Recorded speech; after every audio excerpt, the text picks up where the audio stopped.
Come experience Sketch to Screen at the Oklahoma City Museum of Art.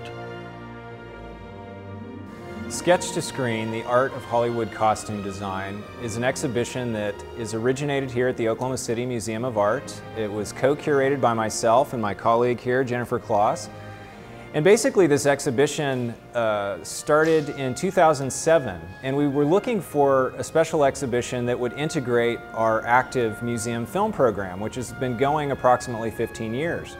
And we began to do research into what Hollywood costumes have actually survived, and where were they? Were they in private collections, institutions, etc.? And so we began to contact these individuals and institutions and talk to them about their collections and the possibility of borrowing the objects for this special exhibition.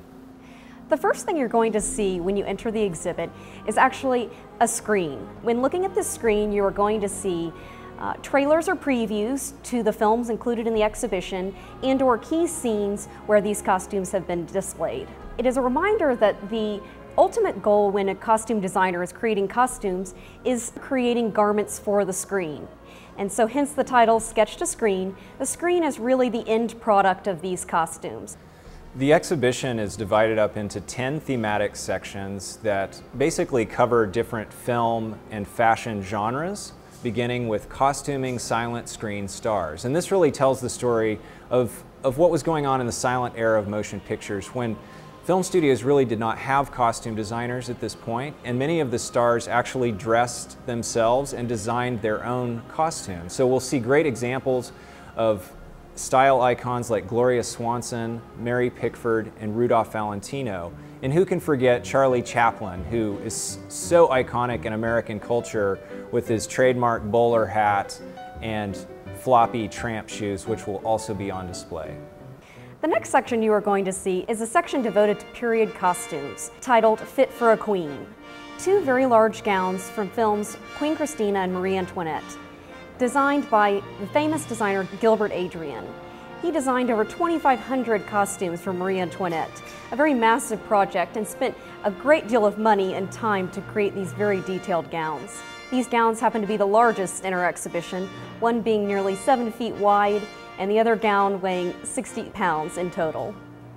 We have a section devoted to what is known as the femme fatale, or more commonly in the United States called the scream vamp. And this is a sort of a stock character from the earliest days of cinema, and we have several examples, including the oldest one in the exhibition from 1920, a film called Sex, which starred Louise Glom as a New York cabaret singer who comes out at the beginning of the film wearing this spider-inspired garment with this amazing beaded spiderweb cape, and she, in the film, is luring married men into a disastrous relationship. And so that is really the prototypical kind of femme fatale. But we have more contemporary versions like Sharon Stone in Basic Instinct, and a very interesting pair of dresses that Jamie Lee Curtis wore in True Lies, in which people might remember her literally ripping her dress apart to make it sexier for this particular scene. In our next section, we devote to really one of the greatest motion picture achievements of the 20th century, which is Gone with the Wind. And who can forget Scarlett O'Hara's terrific gowns that she wears throughout that film?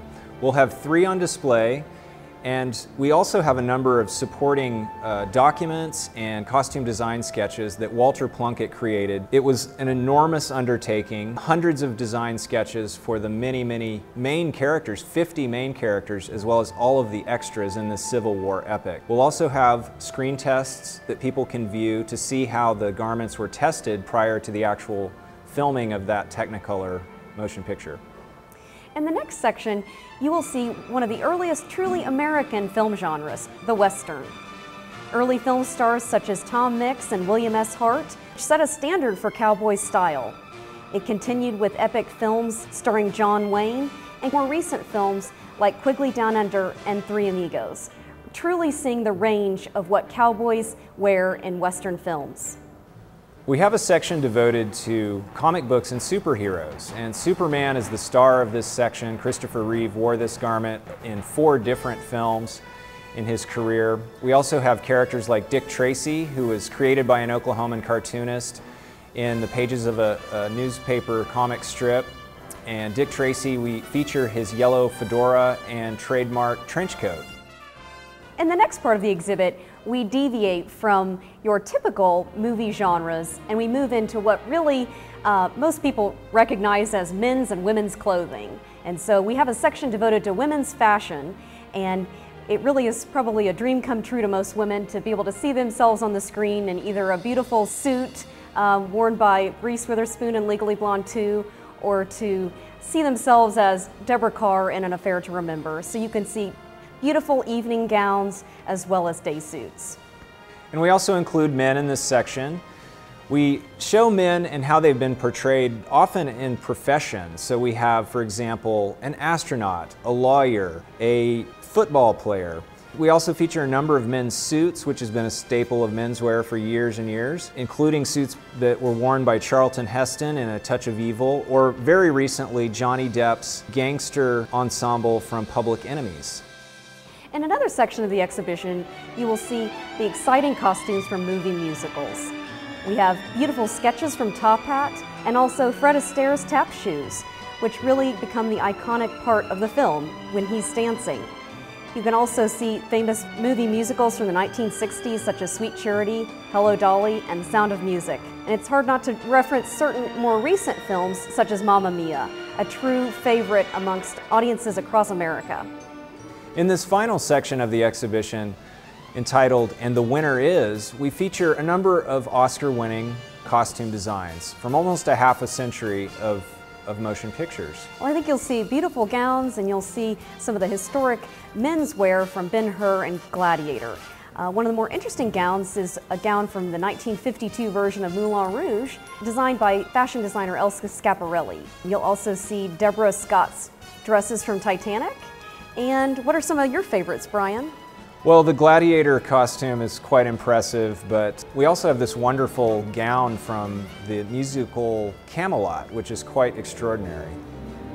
We hope visitors take away many different things from seeing Sketch to Screen. First off, learning what is costume design and what does a costume designer do. It's a very creative process for them to go through with many different steps, including reading the script, sketching, and actually going through wardrobe test fittings. Another point we'd like people to take away from the exhibition is the collaborative nature of the costume designer's art. They work very closely with the film's director, cinematographer, set designer, as well as hair and makeup to really shape the overall look, visual look of a film. We invite you to the Oklahoma City Museum of Art to celebrate the art of Hollywood costume design from Sketch to Screen.